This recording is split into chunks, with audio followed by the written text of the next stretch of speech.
Welcome to today's webinar entitled Bridging the Gap Between Closeouts and Campus Facilities. My name is Billy Zydick, Manager of Special Projects for APPA. Just a couple of housekeeping items before we get started. The webinar recording will be posted to the APPA website later this afternoon. Please visit the APPA website for archived webinars that are available to everyone for continuing education credits recognized by local, state, and federal professional entities.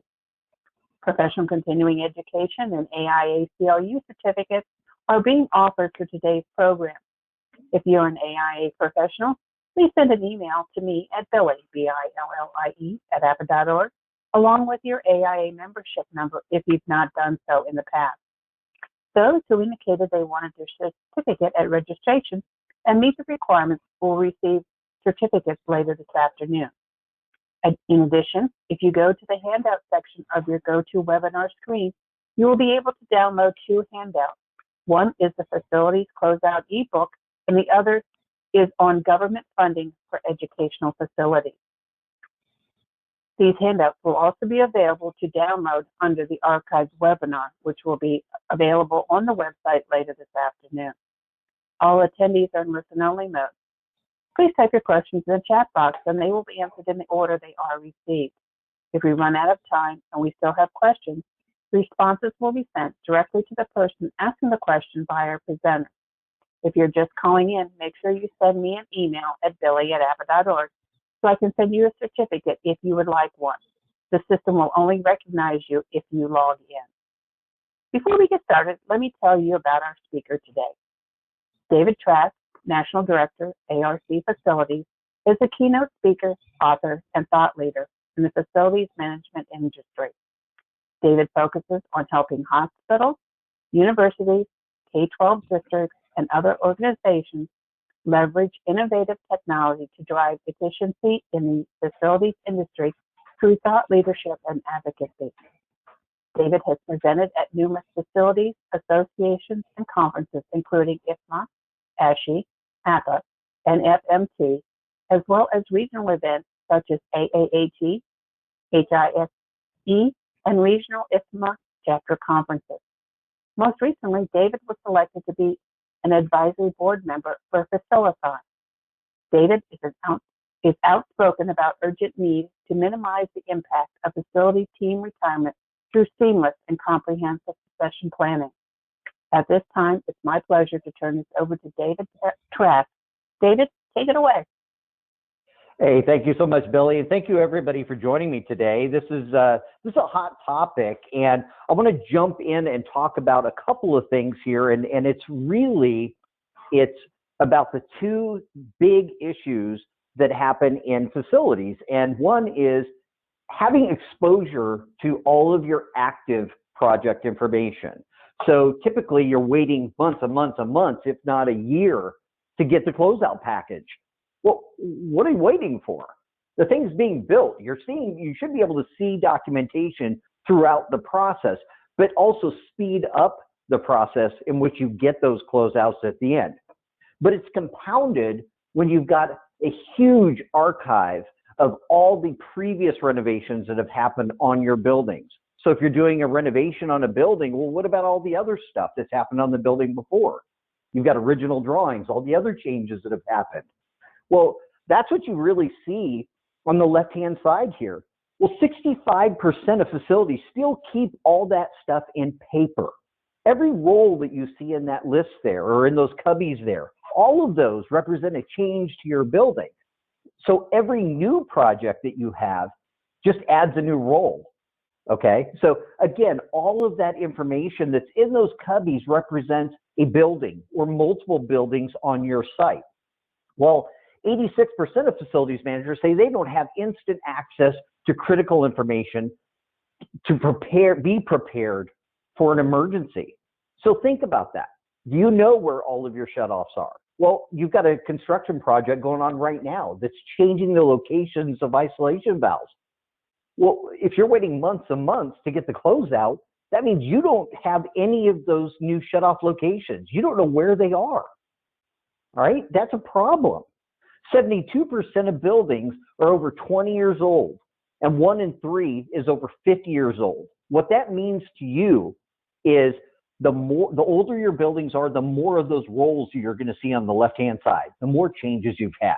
It could have been renovations to floors. It could have been you remodeled an entire building. It could have been you've added wings to buildings. Every single one of these older buildings has a ton more than your brand new buildings. And that's a problem trying to find that information when it counts. So what that means is your buildings are constantly changing and renovations happen all the time. I often say that all those rolls that you've got in that plan room represent a piece of a puzzle. It's a puzzle that's for your building. The problem is, in most cases, you might as well just throw those puzzle pieces on the floor, because what drawings touch what part of the building? I haven't got a clue, right? And every change just adds to that complexity of not knowing what happened in your building over time. So how do we bridge that gap between the old and the new? So you've got all those old pieces, you've got all the new pieces that are coming in as the projects are finishing up, but how do you meld that together so that everything's all in one spot and everything's all put together? So that complete puzzle, not all those individual pieces. Well, it really starts here. If we were sitting in a room together, I'd ask you to raise your hand if you've got one of these, a plan room. Well, it's a mess. I hear from people all the time that say, I've got all these different projects that I've got going on, and one of the first questions I ask them is, how much time did you spend in that room trying to find all the historical stuff to give to your contractors, to give to your architect? Oh, I spent 4 hours, or I spent 3 hours last week. Really?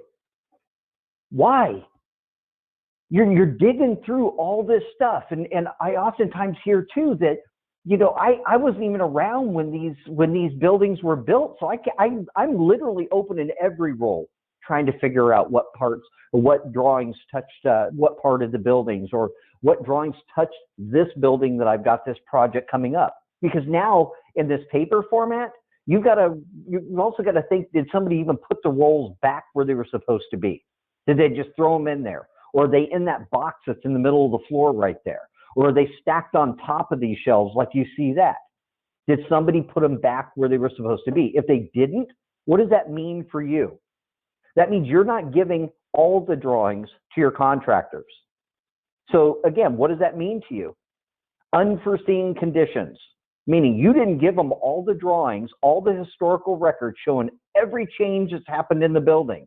So any change orders that you didn't share that happened because you didn't share the drawings showing that there's piping behind a wall needs a change order.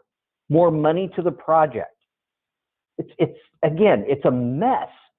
But there's the reality is many customers report that it's 6 months before you even receive that closeout package. Months you're operating without the correct documentation. They hand over the keys, but you don't have all the mechanical drawings. You don't have all the plumbing. You don't have all the electrical drawings. So you're in fact operating blind. Well, you're having to research all the O&M. So you've got a new piece of equipment in the building. You're Googling, trying to find that O&M manual, trying to find the specs on that particular machine because you haven't got that closeout binder. But the next renovation may start even before you get that one. I've got several of my clients that they've got active construction projects that they literally finish up, and then they're going to remodel some of the additional offices that are in that space. So you've got one project finishing or not even finishing, and another one's already being planned.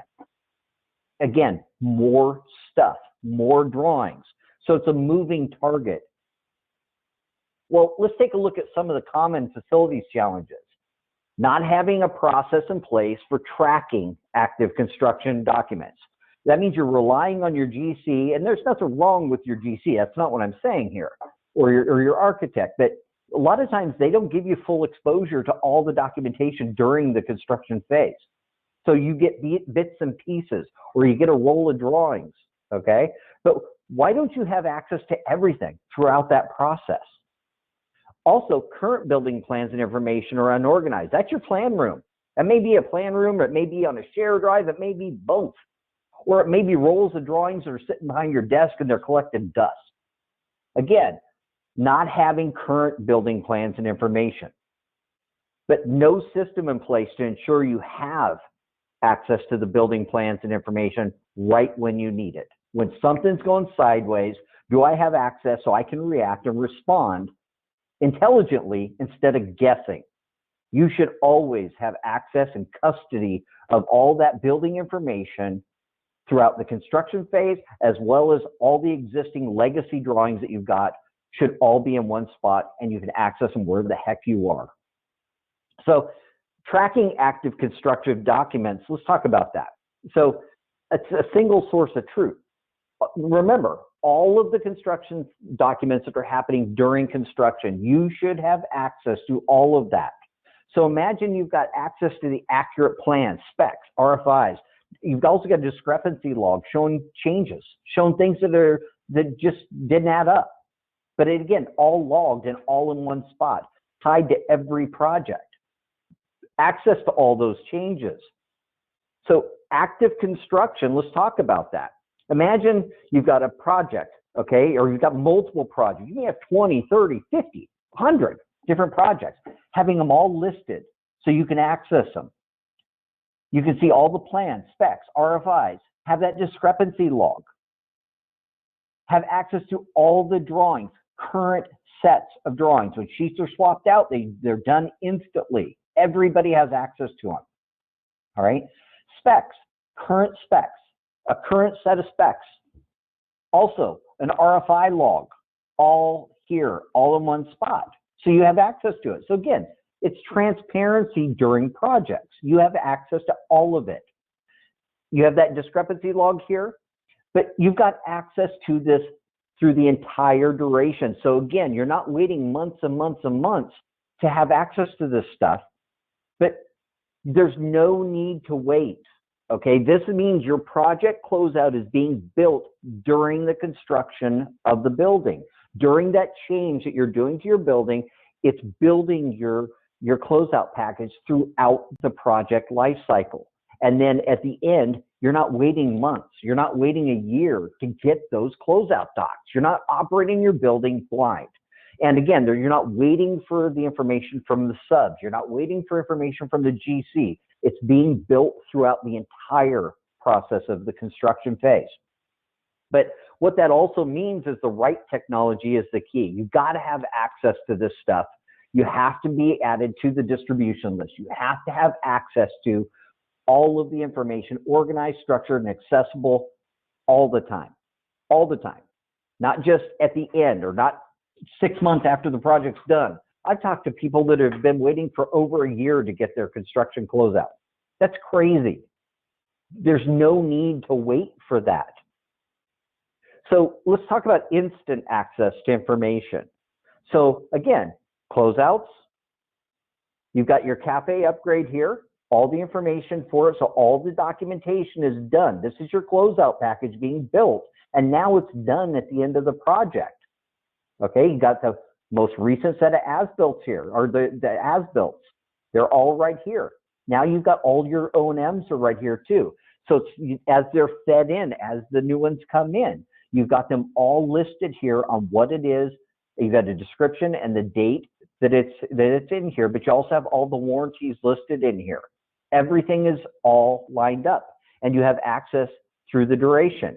And then you've also got all the specifics, including the actual warranty attached. And then you've got all the additional folders and files here.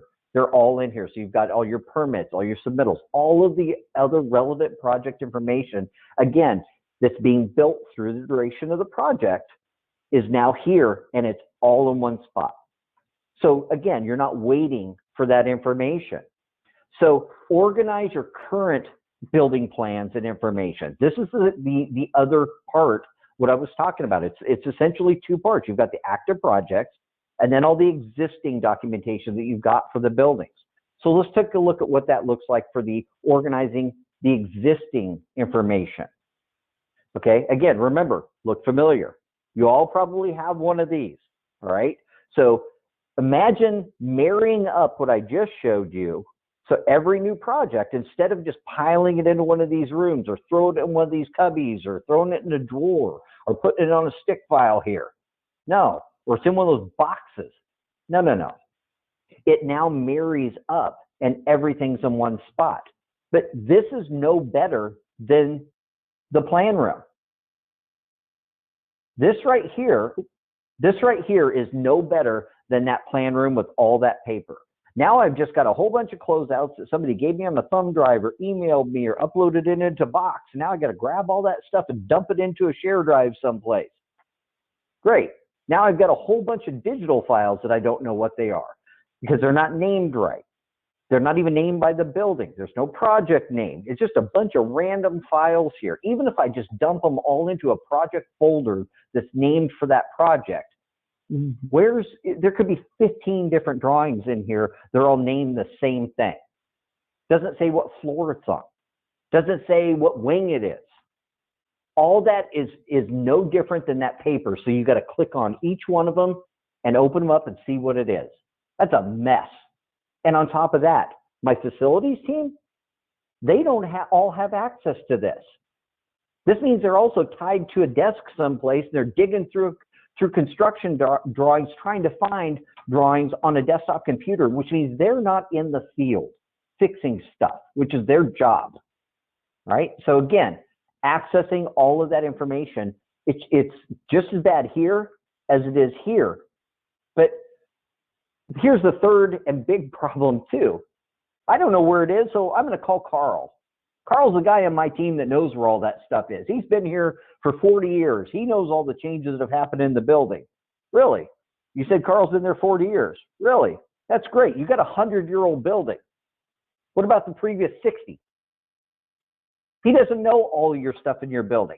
He just knows the most recent stuff. And on top of that too, you're relying on one person to remember where stuff is or two people to remember where stuff happened in your building. Okay, what that means to you is a single point of failure. Let me repeat that, single point of failure. If Carl wins the lottery tomorrow, he's not coming to work. Now who are you going to call? You can't rely on the information in somebody's head either. So it's a three-pronged problem. You've got paper, you got a mix of digital stuff, and then you've got the legacy stuff that's in Carl's head. It's a problem. These are all problems leading up to the snowball that means I can't find stuff to manage my building. It's an issue. But so how current building plans and information are stored, 65%, I read it earlier, 65% of facilities still keep their stuff in paper. You got plan rooms. It's a mess. But also drawings and digital are still a mess. You know, I just talked about it. They're not organized. Even if they're at this level, you've got all this different stuff. So how much time are you spending digging through this trying to find stuff? It's a problem. This is not just scanning stuff in or dumping stuff in a share drive doesn't mean you can find it when you need it. But building plans and information management means this. All of your information is in one spot. So you've got buildings here. You've got all the different, based on modules here. You have all your as-built listed here. You've got as-built mapped out as well. So you've got lists of drawings. So you've got access to every drawing set. But now they're also mapped out, showing you what parts of the building they touched year over year. Mapped out. So you can go to this view and actually see these are the 3 drawing sets that are in all those cubbies. There's only 3 that touch the 3rd floor or the 1st floor or the 2nd floor in the part of the building I'm trying to work on. Now, let me pause there and explain that. I'm a facilities person. I need to go find the drawings. I need to find the most recent plumbing drawings that touch this part of the building. Okay, I found that drawing. I click on it and it opens it up. But now you're going to renovate this whole wing. Now I can see there's a handful of drawing sets, not 50, not 100. There's a handful that touch this part of the building. Now I go from spending 3, 4, 5 hours, days trying to find all the drawings for these buildings, for this part of the building, to I just found it in about 10 seconds. That's what we're talking about here. Access to the information. And on top of it, think about how many times your phone rings when your GC's calling, your architect's calling, a sub you're working with calls you and says, hey, I need drawings for this part of the building. I need a mechanical drawing for rooms 100 through 105. Okay, I'll get back to you. No, you can give them access to this too through the duration of the project, and now they're not calling you. They have access to all the drawings for your building through the duration of that project. You get back that time. But also having all of the current mapped out shutoffs, access to your shutoff valve locations. Where are they? What are they? What do they serve? Water, gas, power, all right? Med gas, all of the information for your buildings, all of it's in one spot. Also, all the emergency information, where are all the fire extinguishers, exit signs, where are all my emergency lights, where are all my pull stations, where are my fire panels? All of that information is now, again, attached to the building current. Everybody can access that, as well as all of your mechanical equipment is mapped out, and you have all of the mechanical equipment now has a QR code on it. Your team walks up to the QR code, scans the QR, and they know everything about that device, all of it. They can see when it was installed. They can see what air filter size it takes, what belt sizes, when was the last time Bob worked on it.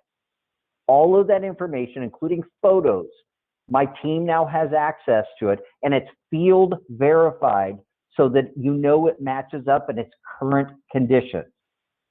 That's what I always hear, this is the Holy Grail. It's not hard. And it is available through technology today. So even though you've tracked your active construction projects and organized your current building plans, do you have instant access to that information? Let me define that. That guy's on a roof, all right? The guy on the right's on a roof. Does he have access when he's on the roof to all the information for that unit he's walking up to? Do you have QR codes on every device? When he walks up there, can he scan a QR code and he knows everything about that device? And can he add information to that device pin or that device record showing what he's about to do and what he just did? If he can't, there's a problem. That means your team does not have instant access. I actually had I was up at a conference just yesterday, and I was doing a presentation up in Virginia to a healthcare organization or big healthcare org. And one of the funny things that was brought up was, he said, I stopped letting my guys carry the little spiral notebook in their shirt pocket. And we all know what those are. It's where the guy writes down his notes. And he said, the reason is because I realized that nobody ever put those in the system when they got back to the office. So think about that. How does this guy who's on a roof or this guy who just walked into a mechanical room, how does he put notes in there real time so that he can save those so when he goes on vacation and something happens on that device, everybody can see it? The guy actually also told me, he said, I refer to it as the Fonzie effect. He said, the older guys on my team can walk up to a device and they know exactly which part of that AHU to pound their fist on to make it work. Think about that. How do you capture that? That's what Carl knows. Carl knows where to hit that machine or knows where to hit that device to make it work right. That's the Fonzie effect. I thought that was great. But he said, how do I document that? Well, it's called taking notes. It's called recording a video and attaching it to the equipment record so that everybody can see what they need to do to fix that thing, whatever that thing is. Well, always keep your critical building information available to the entire team. At the conference I was at yesterday doing the presentation, I asked everybody in the audience, raise your hand if you've got a smartphone. Of course, everybody raises their hand. And I asked the question, keep your hand in the air if you can access all your building drawings, including all the historical drawings, every shutoff location, all your mechanical equipment locations, all the equipment records, as well as all your emergency information. And every single person put their hand down. And I looked at every one of them and I said, why the hell not? It's 2022.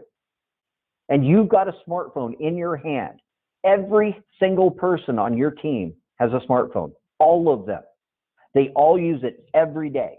Even the oldest guy on your team's got a smartphone, and he uses it every day.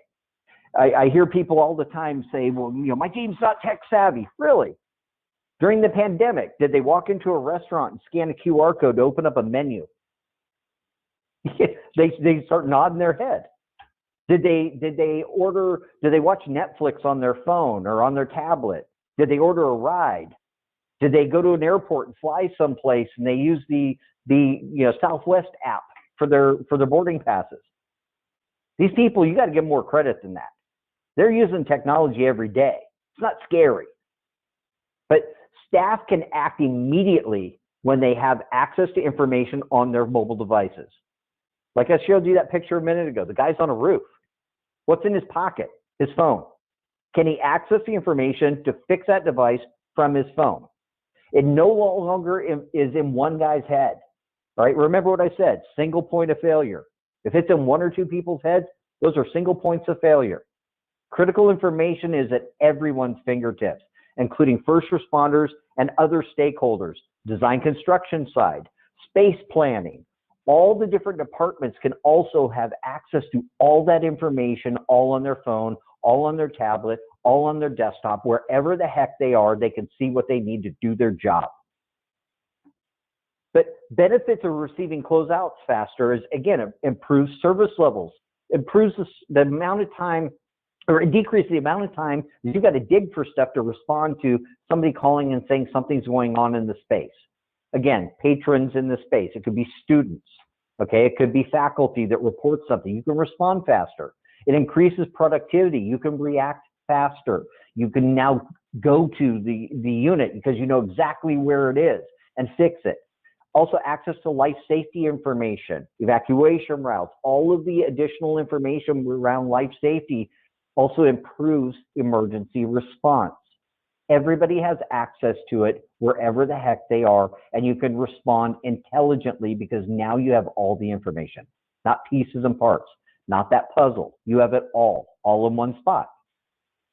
So, Billy, let's open it up to some questions. Okay, your first question is, are these all standard folders, or can the user add the folders as needed? We have standardized ways that we set stuff up, but yes, they can absolutely set up their additional folders themselves too, 100%. And where I found that most clients are utilizing the system is we actually have something we call other maps and resources, where they're using blank floor plans to map out additional things like hand sanitizer stations, for instance. One of my clients actually maps out every hand sanitizer station in every building so they know exactly what bladders there are, what make, model, and all of that. Another client has mapped out all their COVID signage. They've mapped out where are the testing sites where they have to go if they do have a positive test. Others are mapping out sprinklers, underground utilities. All of those can be added to other folders. Now you've got all of your stuff, again, single source of truth, all in one spot. Okay, thank you. Our next question is, can you edit the document? You can. There's a full suite of markup tools as well. So you can add new markups to the space. You can add dimensions. I've got one of my clients is using it to do basic takeoffs for flooring. So they're doing square footage. Another one is actually using it to map out flooring types, paint colors, all additional things that are even fixtures. Especially when you've got a ton of different buildings, you can actually map out all the fixtures. So you can map out all the flush valves, okay, all over your campus. So you know before you even jump in the golf cart or jump in the car to run over there, you've got access to what one do I need to go, what one do I need to grab and throw in the cart before I even run over there. Okay, well, thank you. Next question, how does the search engine work? Is it tagging words in the drawing file? Yeah, so essentially our system is OCRing all the documents. We have patented software that OCRs, which means it reads the actual large format documentation. So all those big blueprints that you've got, it scans all of those and it picks up all the words that are on the sheet. but it also picks up all the detail callouts for every sheet as well. So the things that are in little bubbles, it picks up that text too. Now it's all text-based searchable. And again, all on your phone, all on your tablet, wherever the heck you are. So if you're looking for AHU 6, you can search for AHU 6, and not only does it pull up all the information, it also tells you where it is. It maps it out, and you click on it, and it actually zooms in and shows you on the floor plan exactly where it is. Okay, well, thank you. Our next question is, what happens to the hard copies? Do you suggest to discard them, or should they be archived as a backup in case the network fails? Mm-hmm. Yeah, so that's really up to you. Most of our clients will shelve them for about a year, 6 months to a year, and then they either put them in some kind of an archive warehouse someplace, or they get rid of them. Many of my clients get rid of them. They'll just shred them over time. Again, our system is in the cloud, so it's all backed up redundantly too. Our system also is available offline. So even if you have a catastrophic event happening in your area. I live in Florida, so we have hurricanes and tropical storms all the time. So if a tropical storm comes down, knocks every cell tower down, I have the ability to sync it locally on my mobile device so that I can have access to it even offline. So again, you have that redundant backup is through all these different servers that are all through the cloud, but you also have the ability to have a local copy of it synced locally on your device as well. Okay, thank you. And the next question is it possible to add the old paper plans to the system? 100%. That's what, essentially, we pick up all the drawings, all the paper drawings, scan them in. Now they're all organized and put together with the new drawings too. So the new digital stuff and the old paper drawings are now married up. So what this is now you have this entire historical record of, now it's all digital, it's all searchable, including the old blue lines that you've got or old Mylars. Those are all scanned in, they're organized just like the new stuff that you've got. But now you have the entire historical snapshot of each building. So we've scanned documents in for buildings that are over 100 years old, right? So you've got some old, just shredded, old, beat up drawings that are also in the system. But those have some historical value for the building. So even if it's not just your shell, it's some of the other drawings that are in there may be valuable to you down the road. So all of that drawing information is scanned into the system. It's unlimited drawing. So for us, it doesn't matter if you've got 10 drawing sets or you've got 500 drawing sets. It's all included. Okay, well, thank you. Our next question is, what is the average time to get this up and running from the time you visit the campus and you take a look at all the documents and everything that needs to be put into the product? What's the timeline on that? No, certainly. It depends on the size of the organization. If you've got 500 buildings, obviously that's going to take longer than somebody who's got 20. But again, we've done it in a couple of different ways. If it's a larger site where you've got hundreds and hundreds of buildings, we actually typically do it in a phased approach. So we pick out which of the buildings with the owner, of course. We pick out what buildings are the most critical to start with, or maybe the campus is broken into districts or segments of the campus, and we take it off, we knock it off in segments. Typically it's 90 days, 120 days per segment to knock those out. Smaller campuses, we can knock out extremely quick. The process to pick up the drawings and all of that, we typically have meaning the hard copy drawings and all the paper that you've got. Essentially, we have a kickoff call within a week of the signature of the agreement. The truck is usually there within a week to 2 weeks to start picking stuff up. And then we take it off site, scan all the information in. You also, it's a chain of custody too. So you get everything is barcoded. So you actually get a copy of that list showing what we've picked up. And then if you need some of that information while we've got custody of it, we'll either do a raw scan of it and shoot it over to you, or we actually will deliver it back to you. I have over 150 offices in the U.S., so we're essentially where you are. Okay, well, thank you so much. Another interesting question that just came in. We actually have 2 veteran team members retiring. How do I get the knowledge that's in their head documented before they leave?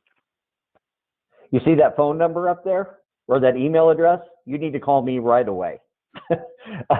Essentially, this is what I actually did the education session yesterday was about this topic. These are the folks that clock is sped up.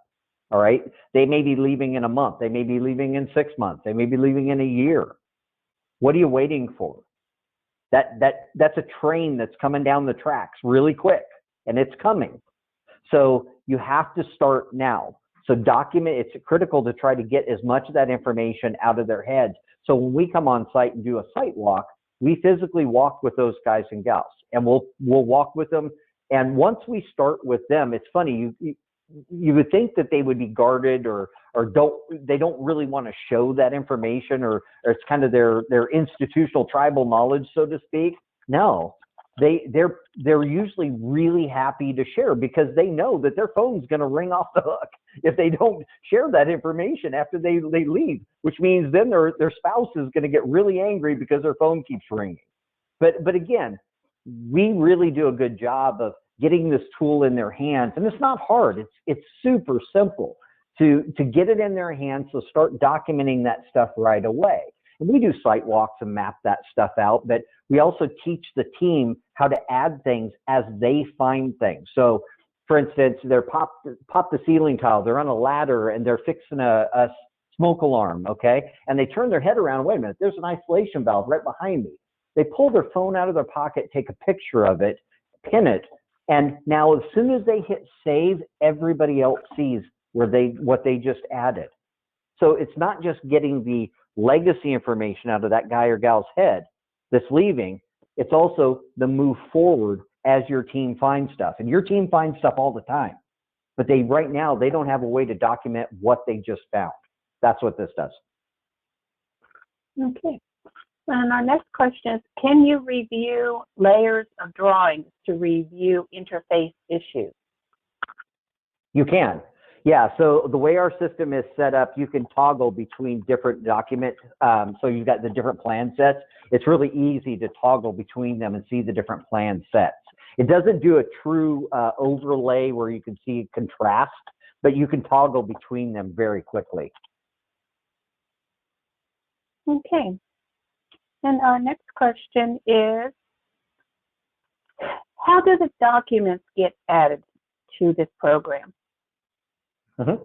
Yeah, so ours, we have a document transfer portal. So you basically drag and drop any new documents that you have that come in. You literally just drag them in there, and our team's notified, the system ingests them, and it automatically does the updates. It's unlimited updates. So like I said, it doesn't matter through our system anyway. It doesn't matter how many projects you have. You can have 100, you have 500. It doesn't matter. It's included as far as the adding the closeouts at the end of the project.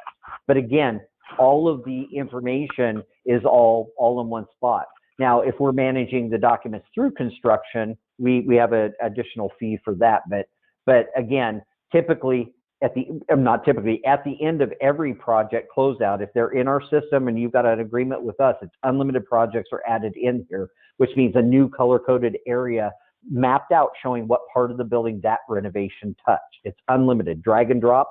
If you've got paper content that you're delivered, and hopefully you're not getting a lot of paper, because paper is a mess anyway. But if you get paper, we pick up the additional paper you've got, scan it in, and upload it into the system the same way. Very simple. Okay, and I have a question that just came in through email. The person is curious to know if the contractor loads the information on the app for the users to access. Does the contractor, I don't understand the question. Does the contractor load information? Yeah. I was curious if the contractor loads the information on the app for the user to access. They can't. I'm assuming they're talking about during active construction. If that's the case, yeah. So essentially, we're added to the distribution, or our team would be added to the distribution, just like you would if you're with an outside electrician or a plumbing org that's on the distribution list. So there's very little that's needed by the contractor or the architect other than to add our teams to the distribution list. That's it. And then it's just taken from there. That's if we're managing it during construction. Okay. Well, thank you. I had another question pop in here. My screen just bounced. The question is, if a university wants to keep the files in their own server/cloud, can you integrate your service with the university system?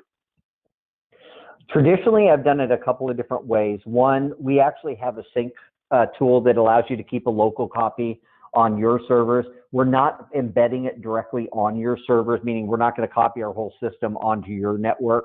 That's typically not the way we've done it. And here's a couple of reasons why. I'll use a couple of use cases here. One of our clients is a K through 12 district, pretty decent size up in the Northeast US, and they actually got hit by ransomware. All right, their entire system was down, but all of their construction documents, all of their facilities related documents were all in our cloud, which is AWS, Amazon, and it was redundantly backed up, and it wasn't impacted at all.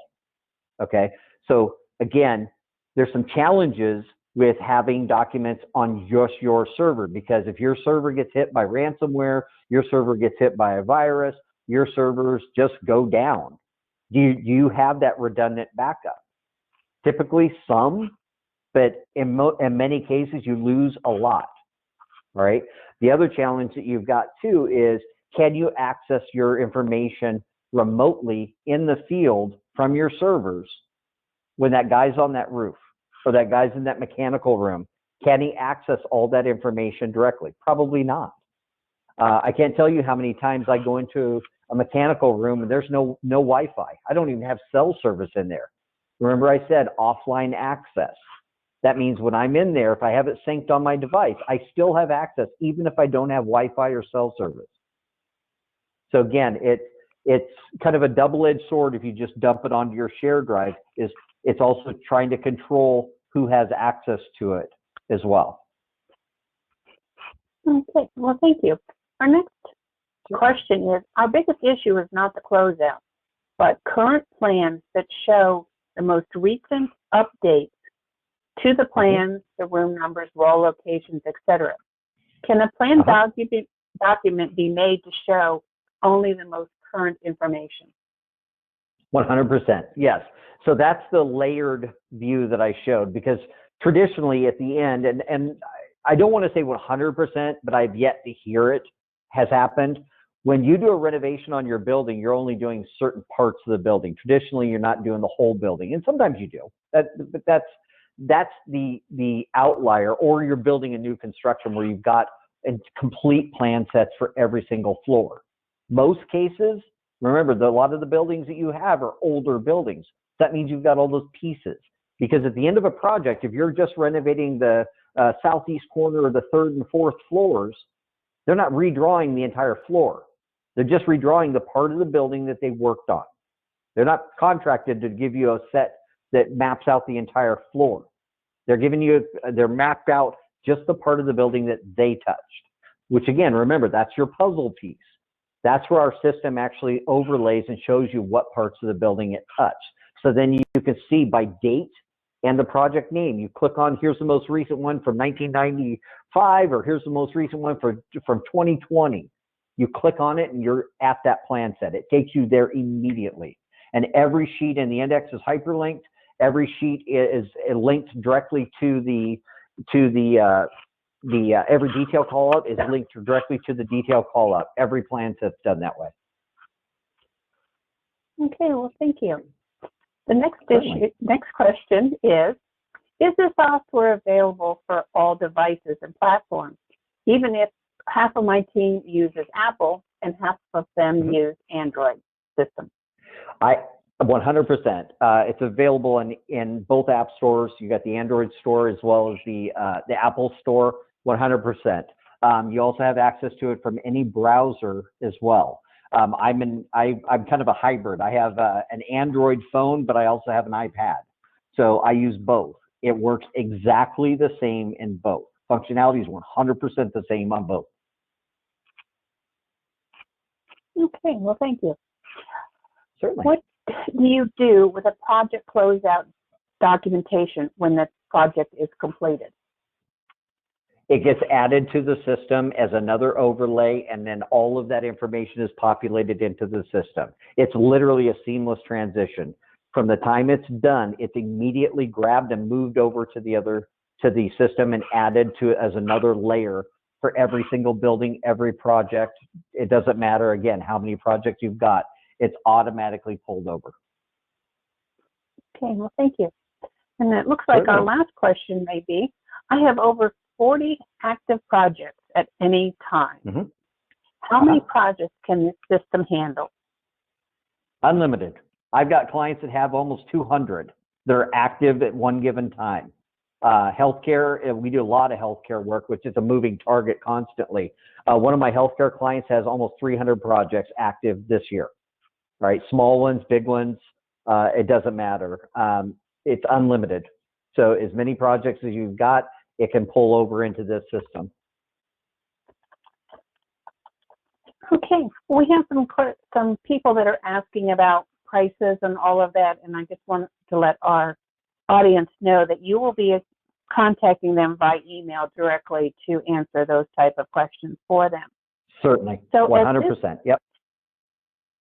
So at this time, it doesn't seem that we have any additional questions, so we can give people a few minutes back of their day. So perfect. I want no, we have David, some great questions, so thank you. we did have some good questions.